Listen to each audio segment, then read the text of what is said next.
Assalamualaikum warahmatullahi wabarakatuh. Jumpa kembali dengan saya Dr. Bambang UMY.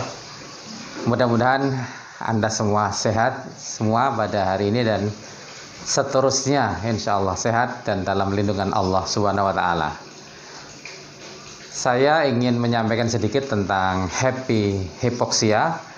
Namun sebelumnya saya akan mengingatkan pada kita semua agar selalu menjaga protokol kesehatan ya.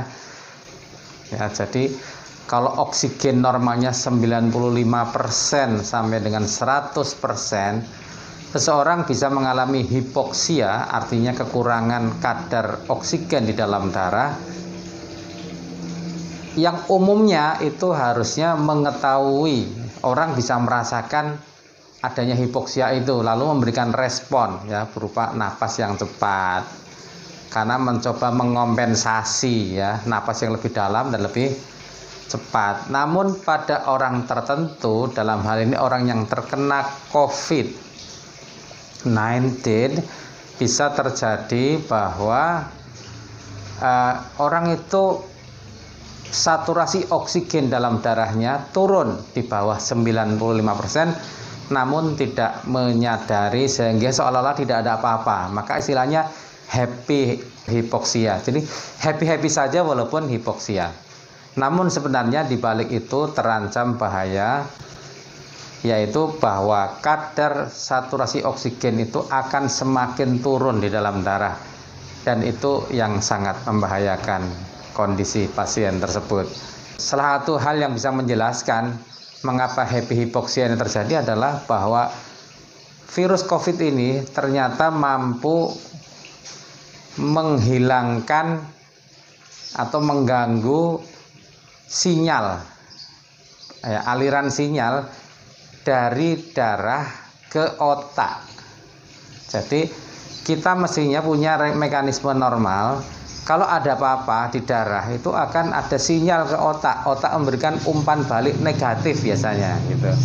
Umpan balik negatif untuk mengompensasi. Nah, di sini virus COVID ini khas. Dia punya kemampuan khusus untuk menghilangkan sinyal itu. Akibatnya otak tidak mengetahui bahwa ada perubahan di dalam darah yang mengalami hipoksia itu. Nah, oleh karena itu dia menjadi tidak waspada. Nah, ini yang menjadi bahaya. Happy hipoksia ini sejauh ini yang kita ketahui adalah hanya mengenai orang-orang yang bergejala. Jadi tidak ada pada orang-orang yang tidak bergejala atau OTG itu. Jadi tidak tiba-tiba orang OTG terus mengalami hipoksia tanpa menyadari gitu. Tapi orang itu sudah mulai batuk, sudah ada demam, ya sudah ada mungkin ada rasa-rasa tidak enak di tenggorok, baru dia merasakan dia mengalami yang namanya happy hipoksia itu. Jadi pengukuran saturasi oksigen yang sederhana sekali, hanya memasang alat di jempol, itu sangat berguna pada orang-orang yang sudah ada gejala batuk pilek. Nah, jadi kalau batuk pilek lalu di dokter diperiksa saturasi oksigennya itu untuk mengetahui ada tidaknya happy hipoksia.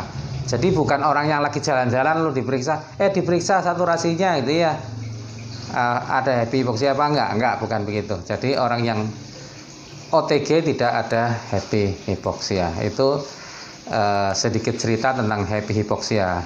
Yang terakhir saya ingin mengingatkan kita tetap disiplin tentang penggunaan masker ya. Jangan karena mau ngomong lalu kita lepas masker kita. Ya, kalau masker seperti ini dianggap kurang modis, ini masker medis kan, kalau kurang modis dobelin aja. Nah, jadi ada dari masker medis didobel menjadi dipakai yang kain. Nah, jadi ini kelihatan nggak, tapi masih kelihatan. Tentu bisa dirapikan ya kalau kita pakai cermin ya. Jadi dari masker medis menjadi modis ya. Yang penting safe, yang penting aman. Jangan katakan Anda masih muda lalu aman, karena ada juga kasus yang masih muda tapi terkena COVID. Jangan katakan Anda kuat, karena Anda mungkin kuat, tetapi keluarga Anda belum tentu kuat. Lindungi diri Anda dan lindungi keluarga Anda. Assalamualaikum warahmatullahi wabarakatuh.